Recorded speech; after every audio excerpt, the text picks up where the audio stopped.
Good morning, everyone. Hopefully, everyone can hear me this morning. Thanks to Aaron Finch for joining us ahead of the first of three T20 internationals here at here in Nagpur tomorrow night, and then in India over the next couple of days. We're in Mohali tonight. Mohali, sorry. My apologies. If you have a question, guys, please raise your hand. We'll try to get to everyone as best we can through the course of this, and cameras and microphones off until you come to such a time as you have a question. So we'll kick it off there, and we'll start off with Vishesh Roy. Hi Aaron, welcome to India. Best of luck for the series. Thank you. There has been a lot of talk surrounding your own form. So how do you ensure that you keep the outside noise and you prepare to the best of your ability?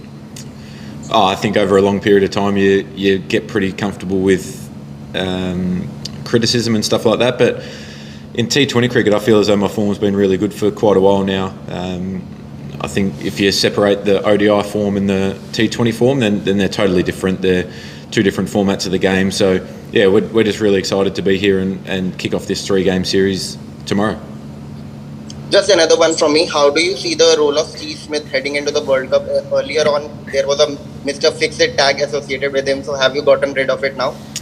Yeah, he's free to play however he sees the situation from game to game. Most likely he'll bat at 3 in this series with Mitch Marsh being out. So we know the quality that Steve's got. He's one of the best players that has ever played the game over all formats of the game. So we know the skill that he's got and the game sense and the tactical nous that he's got. So we're really confident that regardless of what role he has to play within the structure of the squad, that he can do that very, very well.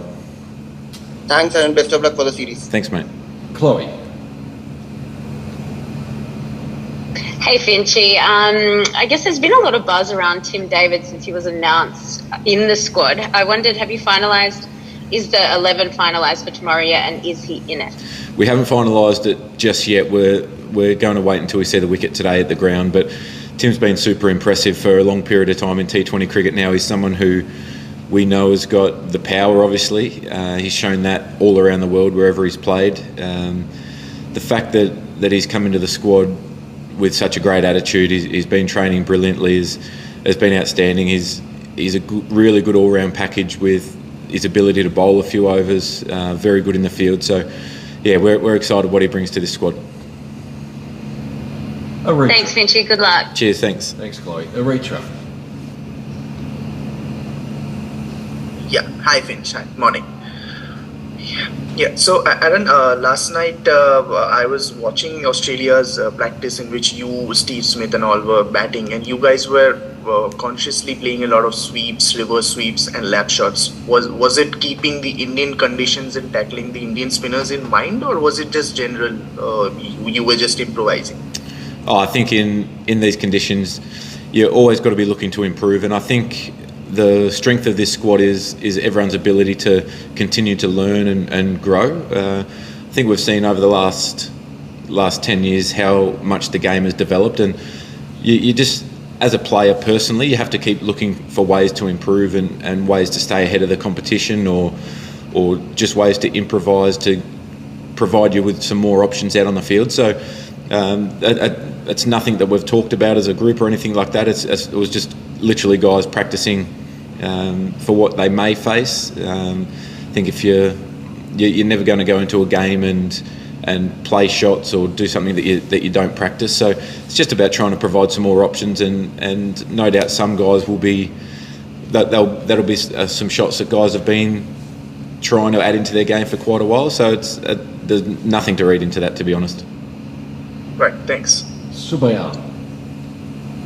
Yeah, hi Aaron, good morning. Aaron, how are you? How impressed are you with Cameron Green, and what role are you seeing for him till the T20 World Cup now? Yeah, Cameron's been really impressive. I think from when he first came into first-class cricket, I think he took 5 wickets on debut for WA. He got a great 80 against Victoria in his second game. So every level that he's played, he's continued to improve. And the thing I love most about him is how quick he adapts and how quick he learns from very minimal mistakes that he makes. But he's someone who continues to grow his game with bat and ball. So he's been super impressive. I we'll sit down at the end of training today and go through what the squad may look like for tomorrow and what roles guys play. But he's been really versatile as well. I think his ability to bat at number 5, 6, 7 in the one-day team has been really impressive, and the fact that such a young guy was able to guide us home in a really tricky run chase in a great partnership with Alex Carey in the recent series against New Zealand shows that he's got all the tricks and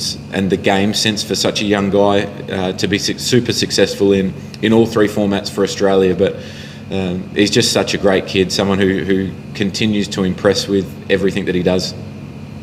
Aaron, I have another one. Recently, we just saw Virat Kohli break his 3-year end and get to his 71st century. Now that he has, had his monkey back of his, now do you think he will be more dangerous going into the World Cup?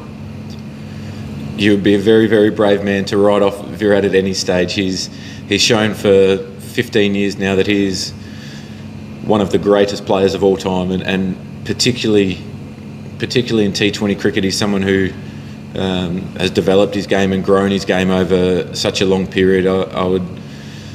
You always plan and prepare as best you can when you're coming up against Virat. He's super, and like 71 international hundreds. That's just ridiculous, isn't it? Thanks, Aaron. Thanks. Jack Painter. Hey, Finchy. Conditions in India obviously a lot different to what you'll face in the World Cup. Will you use that sort of in selection and sort of pick a team's conditions, or will you sort of focus on the method you're going to employ in the World Cup? I think there'll be a little bit of both, mate.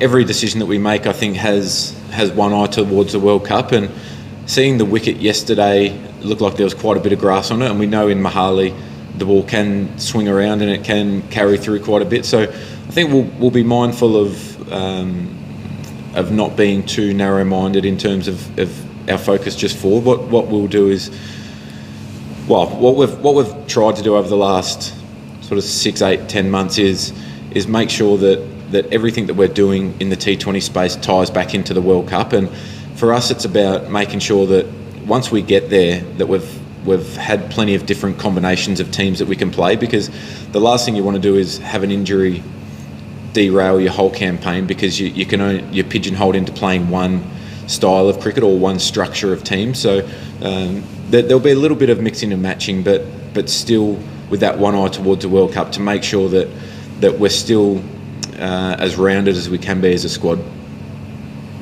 Andrew Menzel. Hi, Aaron. Just wondering, if you reflected much on the fact that this could maybe your last tour as part of the Australian side, and if that's quite significant for you. No, I haven't thought about that, to be honest. No, actually, I just haven't thought about it whatsoever. I've loved every bit of playing cricket for Australia, and to have finished up in one-day cricket. Obviously, we've got a few overseas tours. The team's got a few overseas tours in the one-day game next year. So, never know. I'm not putting an end date on anything T20 related just yet. So, yeah, it's still exciting. I love touring this country. I love touring with the Australian team. I think what has made this squad so good over a long period of time is how close everyone is, the connection that everyone's got as well. So to be able to feel that and enjoy that and embrace each and every tour for what it is, not just looking long term, that's pretty special. Thank you. Debasis. Morning, Skipper. Do you see Australia as the favourites, as the defending champions, playing at home with the T20 World Cup later under a month? And how do you see India as a competitor? Obviously, they haven't done well as far as bigger tournaments is concerned in recent times. I think you could look down the team list for every team, and you could make a case for every team being favourite. I think being in our home conditions, I don't think adds any pressure, because every time you walk out and you represent Australia, you feel that pressure and you feel that excitement and nerves to represent your country really well and do as well as you can. And playing at home and defending champions, I guess there's a level of expectation there, but we'll try not to think about that. I think all that you can do is focus on what you do well and plan and prepare for the opposition as best you can. But if you continue to follow the process and be really comfortable with the process that the team is on, then I think that you can take the result out of it, and that can take the anxiety of performance out of it as well. So it's about each and every person just having the maximum impact that they can on a game. So that's all we focus on. And in terms of India, they've got some of the best players in the world, some of the best players of all time in the shorter formats of the game. So again, like I said about Virat, you'd be very, very brave to write off an Indian team. They've got the ability to win a game from everywhere. They've got all bases covered in terms of their batting, pace bowling, spin bowling. They're a great team in the field. So maybe the Australian conditions will suit them better than some other conditions. So I think it's a very, very wide open World Cup. Justin Chadwick.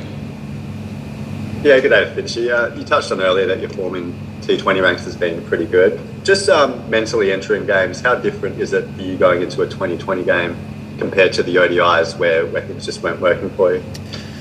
Yeah, it is a little bit different. Obviously looking to be a bit more aggressive and take a few more risks up front and balance that out with your normal process. But I mean, you just have to go in really clear-minded, and I think the difference between T20 and ODIs is you're expected, but you're also prepared to take a decent amount of risk earlier in your innings than what you would like. And we faced some really challenging conditions over the last little while in ODI cricket, and I think that the wicket will provide some challenges here in Mohali as well. There'll be some seam, and I assume, and some swing, unless they cut the grass right back on the strip, and there's plenty of carry here as well. So it's about being just clear-minded and working with what I know has been successful in the past, and sort of going back to basics in that regard of anything technical, anything setup related. But mindset, it's just as clear as you can be and watch the ball. I think at times you can get a little bit caught up in trying to either hit the ball too hard or trying to shut down a part of the ground because you're thinking about taking a risk in a certain area, and you might try and force it a bit. So it's just about reacting rather than premeditating or anything like that. Yeah, cool, thanks for that. Cheers. Last one here, folks. Barat. Thanks, Paul. Here, just how much can you read into your build-up to the World Cup last year, Aaron, where things didn't look too bright, and then it worked out once you got there? So have you got to a similar point now where this close to the World Cup results maybe don't matter as much? Oh, you'd always love to go in with a heap of confidence and wins behind you, but I think the similar things with last time is that the closer we got to the World Cup, the more narrowed our focus became, and more structured we came with the way that we knew as a team that we wanted to play. I think there's times when there's times for experimenting and stuff like that, but the closer you get, the more I guess precise you are with your selections. I'm not saying that you're not all the time, but playing the conditions, playing the opposition, and it's World Cups are really challenging because the amount of you're playing a different team every game, so the level of preparation and planning that goes into it, a lot of that can be done a long time before the tournament. So you've got a really clear outline of what it may look like if the opposition structure up the same, or if everyone's fit and available for your team. So a lot of that is done in the background a long way out from the World Cup, and then as you get closer it becomes a lot more clearer because you understand exactly how your team's functioning. It might be with 7 batters, 6 batters, whatever that looks like, 8 batters at times that we've gone with. So you just get clearer on what your best combination is going to be for that opposition, and it does take a lot more planning and preparation because there is a different team every game. I think when you play just a general bilateral series, you'll tend to do all your planning and preparation before the first game on every player.